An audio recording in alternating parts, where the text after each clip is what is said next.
Muli maligayang araw ng Panginoon sa bawat isa po sa atin. At gaya po ng ginagawa po natin pag sa service ay binabase po natin ang ating pag-aaral, ang salita ng Diyos sa Heidelberg Catechism at ngayon po ay pang 37th Lord's Day na po tayo. Yan. So, ang ating pong basehan at titignan ay ang Heidelberg Catechism. Meron po kayong mga kopya dyan sa inyo pong mga bulletin sa likod po. Pero bago po natin basahin yung Heidelberg Catechism, Lord's Day 37, basahin po muna natin ang teksto natin ngayon. Binigyan ko po ng title ang ating pong pag-aaral ng The Kingdom Way of Oaths. Ito pong Matthew chapter 5 ay parte po ng kingdom message ng ating Panginoong Jesus, kung saan pinapakita kung ano ang pamamaraan ng pamumuhay sa kaharian ng ating Panginoong Jesus. Makibukas po sa amin sa Matthew chapter 5, verses 33 to 37. At ito po ang sinasabi.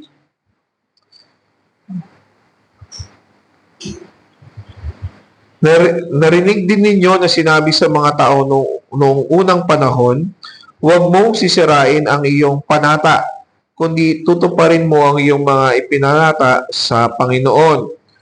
Ngunit sinasabi ko sa inyo, huwag niyong ipanumpa ang anuman maging ang langit sapagkat iyan ang trono ng Diyos. Kahit ang lupa sapagkat ito ang tuntungan ng kanyang mga paa. Kahit ang Jerusalem sapagkat iyon ang lungsod ng dakilang hari. Huwag mong ipanumpa maging ang iyong ulo sapagkat hindi mo magagawang puti o itim ang isang buhok. Ngunit ang inyong pananalita ay maging oo kung oo, hindi kung hindi, anumang higit pa rito ay buhat sa masama. Pagpapalain ng Panginoon ng pagkabasa ng kanyang salita. Ngayon po, sa inyo pong mga bulletin, meron po tayo diyang Heidelberg Catechism.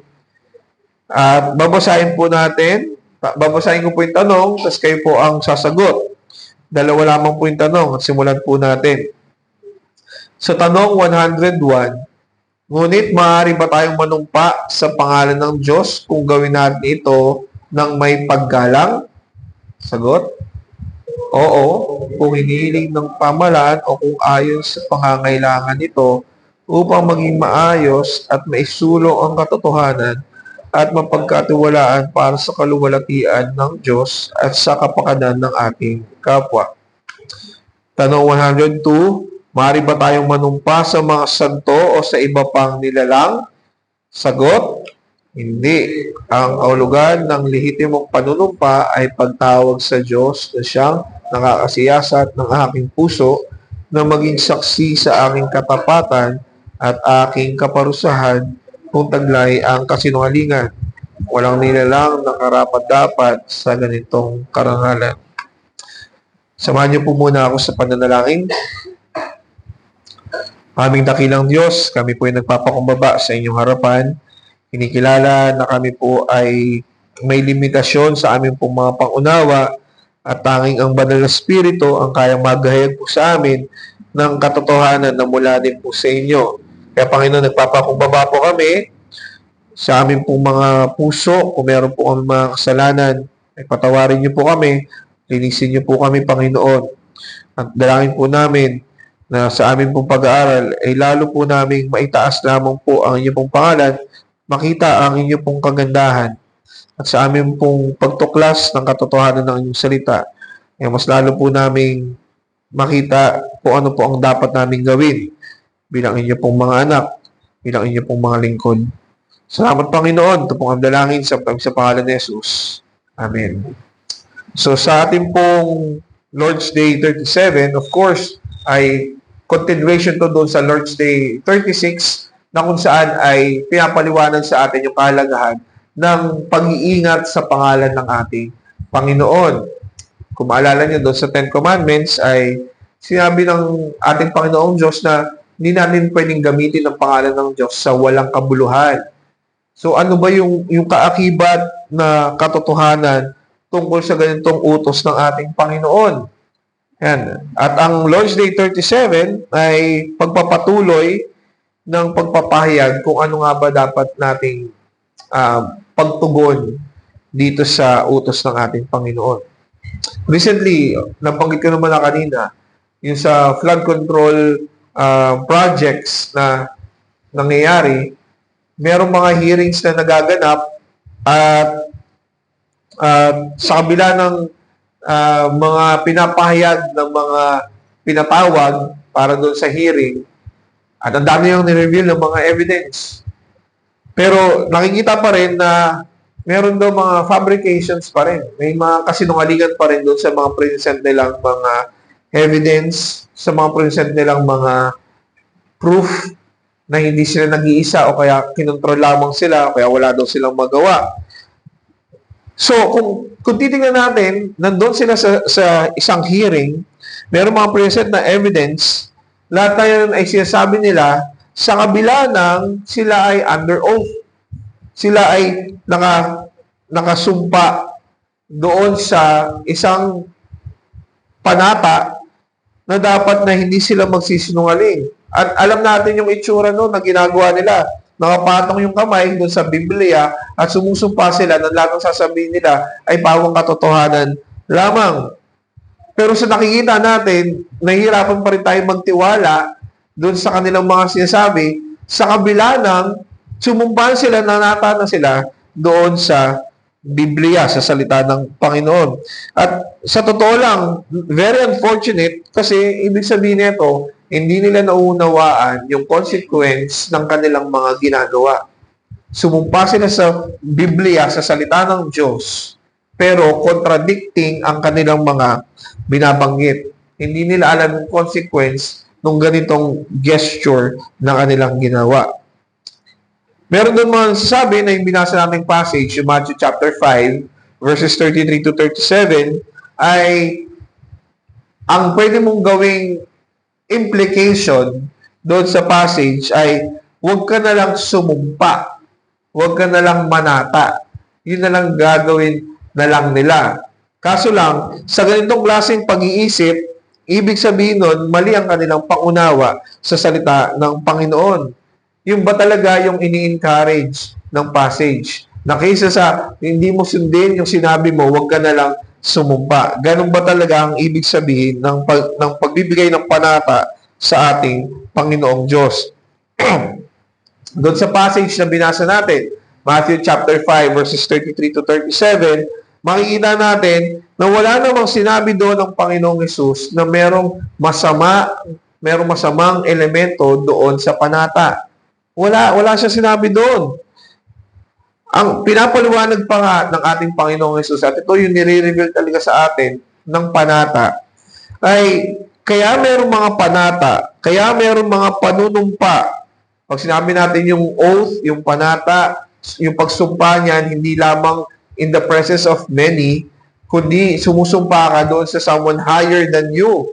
Ibig sabihin, yung mananagot ka kapag nandaya ka doon sa mas mataas sa'yo. So, in this case, yung pagsumpa sa Biblia, nananata ka, na lahat ng sasabihin mo ay babantayan at mananagot ka doon sa mas mataas sa'yo, yung Panginoong Diyos.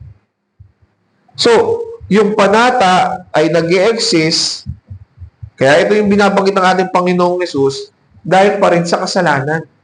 Paano nangyari? Na dahil sa kasalanan, kaya mayroong panunumpa. Consider niyo po yung creation account. Nung kina Adan at Eva, kasama ang ating Panginoong Diyos. Walang pangangailangan na kahit na anong panata that time, dahil alam ng tao na kasama niyang lumalakad ang Panginoong Diyos. Lahat ng kanyang sasabihin, lahat ng kanyang panata, lahat ng kanyang isusumpa, ay hindi kailangan. Bakit? Kasi kasama niya ang Panginoong Diyos. Ibig sabihin nito, lahat ng kanyang sasabihin ay puro katotohanan lamang dahil kasama niya mismo ang Panginoong Diyos. Pag sinabi natin lalakad kasama ang Panginoong Diyos, ibig sabihin nito, maayos ang kanyang pamumuhay, pamamalakad kasama ang Panginoon. Pero dahil nga sa kasalanan, tayo ay nasa isang makasalanang mundo na kung saan ang mga tao ay wala nang pakialam doon sa katotohanan, kundi ang ninanais ay yung maka-outsmart doon sa ibang mga tao sa pamamagitan ng kanilang mga sa mga salita. Ano ang magiging sukatan natin para masabi na nagsasabi talaga sila ng katotohanan? Again, nasa makasalanang mundo tayo. Ito yung mundong ginagalawan natin. Unlike before, nung wala pa yung kasalanan, hindi kailangan ng mga panata, ng mga sugpa. Kasi nga, yung mga tao ay magsasabi lamang ng totoo kasama nila ang Panginoong Diyos na basehan ng katotohanan. Pero dito sa isang makasalanang mundo na ating ginagalawan, ano yung magiging basehan para masabi nating nagsasabi sila ng katotohanan? Yun, yung oath, yung panata. Kaya nga, again, ang panata ay nag-e-exist dahil merong kasalanang nagaganap dito sa mundo. Ang naging basehan lamang natin para masabi na magsasabi sila ng katotohanan ay kapag ginawa nila ang mga panata o panunumpa. Ang panata, publicly siyang ini-state. It is solemnly considered. Pag sinabi mo to publicly, nilalagay mo yung sarili under the eyes of the public and of course under the law of God na lahat ng sasabihin mo ay merong consequence ngayon. Kapag nagsinungaling ka, alam mo na merong may scrutinize ka ng public and merong judgment doon sa Panginoong Diyos. Kaya nga yung mananata sa kabila ng kanyang mga kasalanan, alam niya dapat yung kahalagahan ng kanyang gagawin na pwede siyang husgahan and even to the point of condemnation kapag siya ay nagsinungaling. Ang mga panata ay naglilinaw sa atin na merong kasalanan at dahil doon, kailangan merong maging hukom para sa bawat salitang sasabihin. Alam natin yung dakilang hukom natin ay ang ating Panginoong Diyos. At lahat ng mga nasa puso natin ay alam niya. Kaya naman lahat ng salitang ating sasabihin ay mahuhusgahan niya kagad kung nagsasabi tayo ng totoo o hindi. At every time na ginagawa yung panata sa Biblia, nilalagay ng tao ang sarili niya either sa kapahamakan o kaya sa pag-iingat ng Panginoong Diyos. Ang Diyos ay katotohanan, kaya naman tayong mga Kristiyano ay dapat magsalita ng ating mga salita at ng ating mga pangako na katumbas ng isang panata sa Panginoong Diyos. Ano pong ibig sabihin nito? Hindi kailangan nandun tayo sa husgado para sabihin natin na lahat ng sasabihin ko ay magiging totoo. Hindi.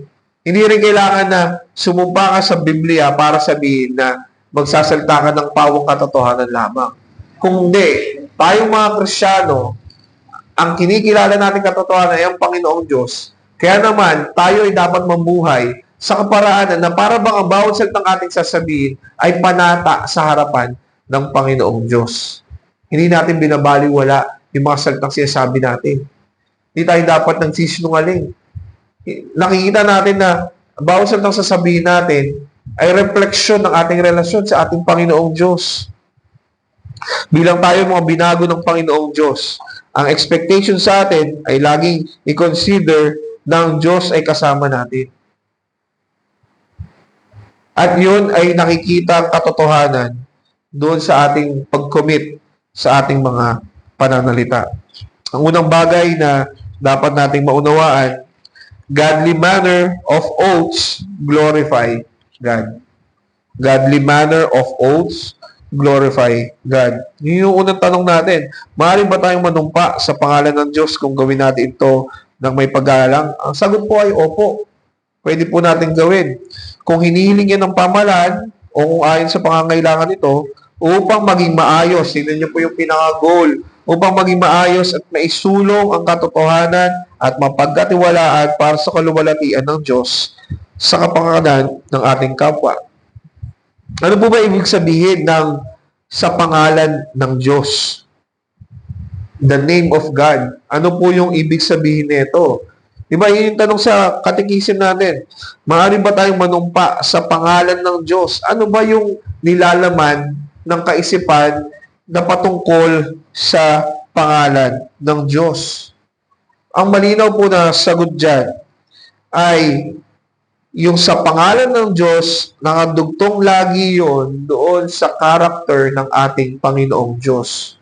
So every time we say na nangangako tayo sa pangalan ng Diyos, ang pinapayag natin ay yung character ng ating Panginoong Diyos. Ano yung character ng ating Panginoong Diyos? Ano yung mga attributes niya? Lahat yun ay nakapaloob sa pangalan ng ating Panginoong Diyos. Siya ay katotohanan, siya ay pag-ibig, siya ay katuwiran. Lahat ng mga bagay na yon ay kasama every time we say sa pangalan ng Panginoong Diyos. At dagdag pa dito, lalo pang higit, ang character ng ating Panginoong Diyos ay directly tied sa kabanalan ng pangalan ng Panginoong Diyos.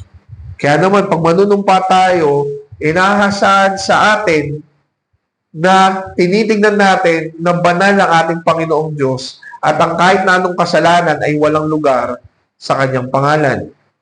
Kung susumpa ka ngayon sa pangalan ng Panginoong Diyos, pag-isipan mo mabuti kung kabanal-banalan ba ang iyong ginawa sa harapan ng Panginoong Diyos. Kaya ang mahalaga na matupad natin yung mga sinasabi natin eh. Kasi kung hindi rin naman natin tutuparin yung mga sinasabi natin, yung mga pinapangako natin, ginagawa natin sinungaling din ang Panginoong Diyos. Susumpa tayo sa pangalan ng Diyos pero hindi natin gagawin. Anong sinasabi natin? Hindi ko kayang sumunod, ako ay sinungaling dahil ang Diyos ko ay sinungaling. Yun yung gusto natin, yun yung ibig sabihin kapag di natin tinutupad. Kaya naman, sa tuwing sasabihin natin na gagawin ko to sa pangalan ng Diyos o kaya susumpa ko sa pangalan ng Diyos, let's make sure na talagang nire-reflect natin ang ating Panginoong Diyos sa tuwing sasabihin natin yung mga bagay na yun. Sa Deuteronomy chapter 5, makibukas po kayo sa akin. Deuteronomy chapter 5, verse 11. Ito po ang sinasabi, Deuteronomy chapter 5, verse 11. Huwag mong gagamitin ang pangalan ng Panginoon mong Diyos sa walang kabuluhan, sapagkat hindi ituturing ng Panginoon na walang sala ang gumamit ng kanyang pangalan sa walang kabuluhan. Hindi natin pwedeng basta-bastahin lamang ang Panginoong Diyos. Again, ang pangalan ng Diyos ay directly tied sa kanyang holy character. Kaya naman, kung mamaliitin natin ang pangalan ng Diyos, na para bang outburst lang siya, impulsive lang na pagsabi, ginagawa rin nating maliit mismo ang Panginoong Diyos at ang kanyang kabanalan. Hindi pwedeng nadulas lang ako kaya nasabi ko o kaya hindi naman ako seryoso nung sinabi ko yun. Kasi lang hindi, mga kapatid. Sa tuwing mamaliitin natin ang pangalan ng Panginoong Diyos, kung titingnan natin mababaw yung panunumpa sa pangalan ng Diyos, minamaliit na rin natin ang Panginoong Diyos. Walang kahit na anong kaparaanan para ihiwalay natin ang Diyos sa kanyang pangalan. Kaya naman mga kapatid, kung sinasabi natin na ang pangalan niya ay banal, at talagang sa puso natin ay totoo na ang Diyos ay banal, dinadakila natin talaga siyang banal. Pag sinabi natin dinadakila natin siyang banal, sa buhay natin nakikita rin na tinitingnan natin banal talaga ang ating Panginoong Diyos. At sa kabaligtaran nga nun, kung bibigyan natin ng walang kahalagahan ang pangalan ng Diyos sa pamamagitan ng pagsasabi ng mga hateful curses na nakadugtong sa kanyang pangalan, hindi lang natin sinusumpa sa maling pagkaparaanan, hindi lang tayo nagmumura sa pangalan ng Panginoong Diyos, we are already cursing God Himself. Hindi mo pwedeng sabihin, hindi, yung pangalan lang. Yun lang yung niloloko, yun lang inaasar ko. Hindi, mga kapatid. Ang pangalan ng Diyos ay nakadugtong sa kanyang pagiging Diyos. Kaya hindi pwedeng basta-basta lamang natin bibitawan ng walang pag-iisip ang pangalan ng Panginoong Diyos.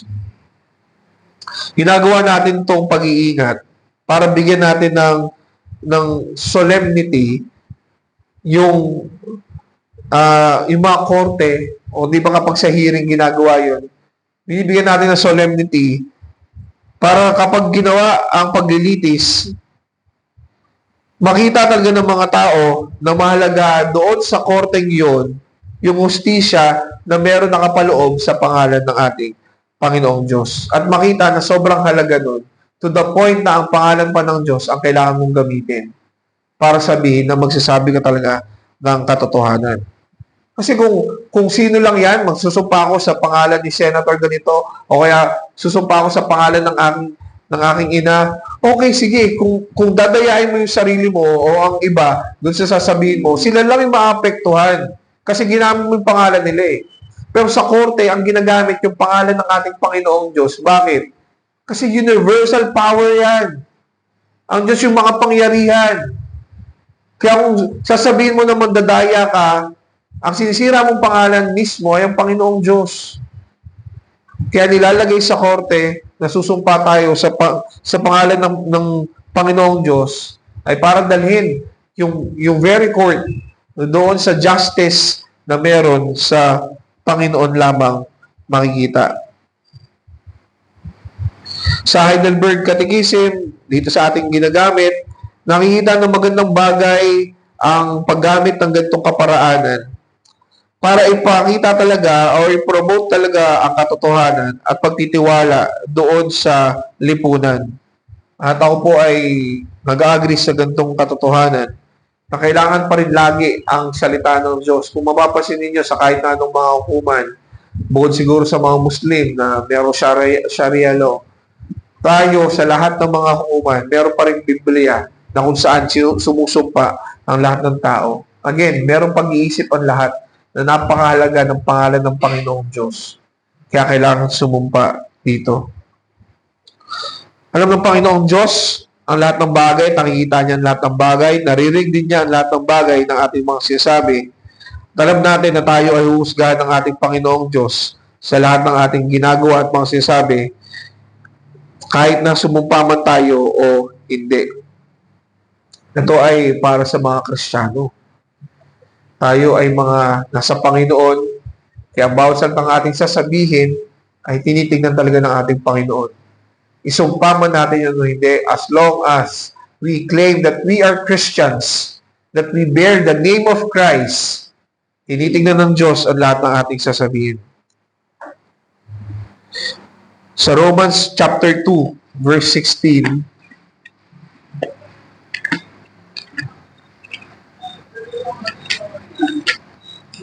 Romans chapter 2, verse 16, ito po ang sinasabi. Sa araw na hatulan ng Diyos ang mga lihim ng mga tao ayon sa aking ebanghelyo sa pamamagitan ni Yesu Kristo. Alam ng Diyos ang lahat ng mga tinatago natin. Hindi natin pwedeng sabihin na hiwalay ang ating paniniwala sa gospel doon sa klase ng mga pangunawa natin sa iba pang mga bagay. Bilang mga Kristiyano, we strive for truth. We strive to be truthful at all times. Kung ang Diyos ay naririnig ang lahat ng salita na ating sinasabi at husgahan niya tayo sa lahat ng mga ating binibitawang pangako, pananalita, kahit yung mga hindi naririnig ng mga sinasabi natin kundi na sa puso lamang natin, ang tanong mga kapatid, paano nito hinuhubog ang pamamaraan natin sa ating pananalita at sa pagbibitaw ng mga commitments natin sa bawat isa. Knowing na ang Diyos ay alam ang lahat ng bagay, paano nito ngayon sinishape ang ating mga pag-iisip sa ating mga pananalita at sa mga commitment na ating mga binibitawan. Madaling magsalita, madaling magsabi na ganito yung gagawin. Pero kung ikaw ay Kristiyano at alam mo ang Diyos ay katotohanan at alam niya ang lahat ng bagay ng ating mga sinasabi, lahat ng ating mga iniisip, dapat tingnan natin kung ano nga ba ang pagpapahalaga natin doon sa ating mga binibitawang mga pananalita. Do I treat my promises, agreements, or even casual statements as though God Himself were witness? Sa tuwing magsasalita tayo, tinitingnan ba natin na ang lahat ng bagay na to ay mahalaga, na para bang ang Diyos mismo ang siyang sumasaksi doon sa ating mga sinasabi? Pangalawang bagay, kung yung una ay godly manner of oaths glorify God, pangalawa po, unnecessary oaths are forbidden. Unnecessary oaths are forbidden. Sa tanong 102, maaari ba tayong manumpa sa mga santo o sa iba pang nilalang? Malinaw na sagot ay hindi. Hindi ka dapat sumumpa sa mga santo na para bang may kapangyarihan sila. Tandaan natin, ang Heidelberg Catechism ay isinulat kung saan binibigyan ng kaliwanagan kung ano nga ba ang pagiging tunay na Kristiyano na labas doon sa Roman Catholic. Sa Roman Catholic, alam natin ang galawan nila doon. Kung saan sumusumpa sila doon sa iba't ibang mga santo. At ginagawa ng Heidelberg Catechism, nililinaw, hindi. Hindi tayo sumusumpa sa mga bagay na yan. Wala silang kapangyarihan na gaya ng ating Panginoong Diyos. Hindi rin tayo nagtitiwala doon sa mga amulets or mga anting-anting para bigyan tayo ng kalakasan. Hindi tayo sumusumpa sa mga yon. Nakikita natin doon sa recently, naglakad ako dito, merong mga prosesyon na dala-dala yung itim na Nazareno. Tapos merong mga bata doon, puro kabataan. Nagkakagulo doon. Kasi sabi nila, ito yung panata ko sa aking Panginoong Diyos.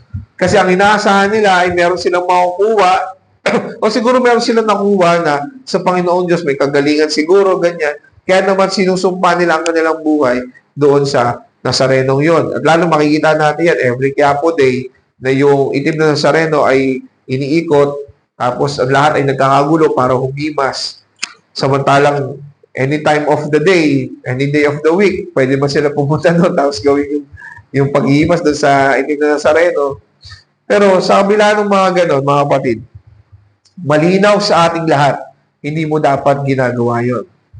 Hindi ka dapat nananata sa mga ganong bagay. Ang sagot nga ng katikisim natin, ang kahulugan ng lehitimong panunumpa ay pagtawag sa Diyos na siya nakakasiyasat sa aking puso na maging saksi sa aking katapatan at aking kaparusahan kung taglay ang kasinungalingan. Napakaganda. Kasi pinagkakatiwala natin sa ating Panginoong Diyos, yung pananalita natin, yung pagsumpa natin, na kung huhusgahan ako ng aking Panginoong Diyos, nararapat lamang dahil hindi ako tumupad doon sa aking sinabi. Kung pagpapalain niya ako, pasalamat tayo sa Panginoong Diyos dahil pinagpala tayo. Pero napakaganda ng pag-uugali ng isang tunay na Kristiyano na ipagkatiwala natin ang lahat ng ating mga sinasabi sa ating Panginoong Diyos. Walang nilalang na karapat-dapat sa ganitong karangalan. Yung mga naunang mga reformers, of course, kilala natin sila Luther, sila John Calvin, sila Ulrich Zwingli, at marami pang iba, ay ito yung tinuro at hiniyag nga doon sa ating katikisim, kinorek yung ganitong practice sa pamamagitan ng pag-refuse na sumumpa ng isang panata sa kahit na sino other than God Himself. Ang binibigyang linaw sa ating mga Kristiyano na since ang Diyos lamang ang nakakaalam ng lahat ng bagay ng ating mga puso at siya lamang ang kayang mag-hold accountable sa lahat ng mga tao sa kanilang mga sinumpaan, nararapat lamang na sa Diyos lang talaga tayo dapat sumumpa. Kung susumpa ka doon sa mga santo na pinapakilala ng Roman Catholic, na tao rin lang din naman, paano tayong ma-hold accountable kung hindi naman nila naririnig ang ating mga sinasabi, kung hindi naman nila alam kung ano nilalaman ng ating mga puso? Walang tao na kapag namatay ay nagkaroon ng supernatural powers. Laging natin naririnig yun. Sinasabi natin, kuwari, papa ko nung namatay siya, meron magsasabi na, Joaquin, gabayan mo kami ha, kung nasaan ka man. O kaya, Joaquin, ikaw na bahala sa amin ha. Ganun ba kapag namatay, nagkakaroon ng biglang supernatural powers na naririnig niya yung boses ng kanyang pamilya sa kahit na anong lugar sa buong mundo? O kaya nagkakaroon siya ng kalakasan, ng kapangyarihan para gabayan yung tao dito sa mundo? Walang ganon. Nalulungkot tayo pag meron namatay. Pero hindi ibig sabihin nito, nagkakaroon sila ng powers bigla. Kaya naman kung ibibigay natin yung panata natin sa mga santo, sa mga namatay na mga tao, and even sa mga bagay na sinasabing pinagpala na ng mga pari o ng papa ng Roman Catholic, nilalagay natin yung sarili natin sa kapamakan. Ang dapat nating ilagakan ng ating pananampalataya, ang nararapat lamang na bigyan natin ng panata natin ay ang Panginoong Diyos lamang. Bakit? Siyang nakakaalam ng lahat ng bagay. Kaya again, kung pagpapalain tayo ng Panginoong Diyos, pasalamat tayo. Pero kung tayo ay paparusahan ng ating Panginoong Diyos na hindi tayo tumupad sa ating mga panata, karapat dapat tayo sa ganitong klaseng parusa ng ating Panginoong Diyos. Ang Diyos lamang ang nakakaalam ng puso ng bawat isa. Ang pinakapunto ng ating Panginoong Hesus doon sa binasa nating passage sa Matthew chapter 5, 33 to 37. Ang sinasabi lamang ng Panginoong Hesus, hindi mahalaga kung ano yung verbal formula na ginagamit mo sa panunumpa. Ang mahalaga dito na tanong ay tutuparin mo ba yung sinabi mo o hindi. Kahit na anong ganda ng mga sinabi mo, kahit na anong pang bulaklak and even evidence para bigyan ng bigat ang iyong mga sinabi, ang tanong lamang talaga dyan lagi, tutuparin mo ba ang sinabi mo o hindi? Kung ikaw ay nagbigay ng panata o ng pagsumpa, you are bound to keep it. Kailangan mong tuparin ito. Kung ikaw ay nagbigay ng pangako, dapat gawin mo ang lahat ng ang kaya mong gawin sa iyong kapangyarihan para tuparin din ang iyong ipinangako. Bakit? Tandaan natin mga kapatid bilang mga Kristiyano, kahit hindi natin sabihin sa pangalan ng Diyos, sumusumpa ako, automatic na inaasahan tayo na hindi magsinungaling at tumupad sa ating mga sinasabi. Bakit? Dala-dala natin ang pangalan ng ating Panginoong Hesukristo. Ang Panginoong Hesus ay hindi sinungaling. Tinupad pa nga ang lahat ng bagay. Kaya naman, bilang mga Kristiyano, sa abot ng ating makakaya, sa abot ng ating kapangyarihan, gawin natin ang lahat para tumupad sa ating mga pangako. Kung hindi, alamin natin kung hanggang saan yung limitasyon natin. Huwag tayo magbitaw ng mga pangako na hindi man natin kayang tuparin. At walang problema doon. Tayo ay tao, hindi naman tayo makapangyarihang mga nilalang. Alamin natin kung ano yung dapat natin ipagkatiwala sa ating Panginoong Diyos at mamuhay tayo doon sa ating kakayanan. Kung kaya nating mamuhay sa ating mga salita, mamuhay bilang mga taong merong integrity at merong honesty, then hindi na kailangan pa ang kahit na anong panata na pwedeng gawin. We simply become honest and trustworthy people like our Heavenly Father. Siya yung Diyos natin. Siya yung Ama natin. At nawa ay mamuhay tayo ng kagaya ng ating Amang nasa langit. Siya yung Diyos natin. Dapat mamuhay tayo ng nakalulugod sa Kanyang harapan. Kaya naman, ang pagtupad sa ating mga salita ay mabuting response sa biyaya ng ating Panginoong Diyos. At patunay ito na ang biyaya ng Panginoong Diyos ay nagpapatuloy sa atin. The God who cannot lie swears the gospel to us. We who have fled for refuge in Jesus have strong encouragement to hold fast to the hope set before us. Ang Panginoong Diyos ang siyang nangako sa atin. Siya yung pag-asa natin. At karapat-dapat na mabuhay tayo para sa pag-asang yun. Bakit? Kasi nga, siya din mismo ay tutupad sa kanyang pangako. Ang pangako ng ating Panginoong Hesus, muli siyang babalik. Kung saan ay tatapusin na ang lahat ng mga kapangitan dito sa mundo at gagawin niyang maayos ang lahat according sa kanyang design. At tutuparin niya yun. At yun yung inaasahan talaga natin. Kaya naman, kung ang Diyos ay handang tumupad sa kanyang pinangako. Yun yung pag-asa natin. Nararapat na tayo din ay mabuhay according doon sa pangako at according doon sa klase ng pamumuhay na nais niya para sa atin. So in light of God's sworn mercy, mahalaga para sa Kanya kung paano tayo sumusumpa sa Kanya. Mga kapatid, i-challenge natin sarili natin sa linggong ito.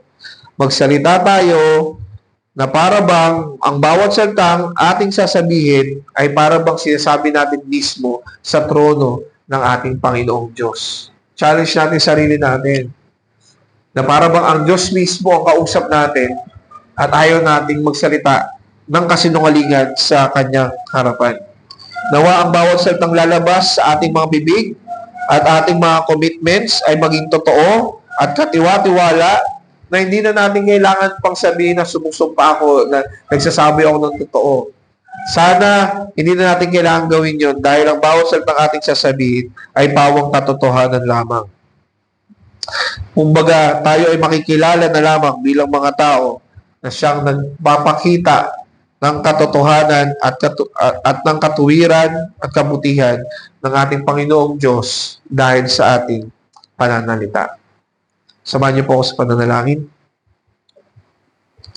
Aming Diyos, kami po ay nagpapasalamat sa tinuturo ng Heidelberg Catechism na kung saan dapat makita po sa amin na kami po ay truthful at di naman kailangan ng sumumpa dahil kami po mismo ay magsasabi ng katotohanan, hindi dahil kami po ay walang kasalanan, kundi dahil kayo po ang Diyos ng katotohanan at kayo po ang aming pinaglilingkuran at kayo po ang nais naming ipahayag sa lahat. Nawa Panginoon ay matagpuan niyo po kami talagang tapat na namumuhay at naglilingkod po sa inyo at tulungan niyo po kami sa pang-araw-araw na mamuhay po na para bang kami ay nakatayo sa harapan ng inyong pong trono. Ito pong aming dalangin sa kami sa pangalan ni Jesus. Amen. Ngayon po ay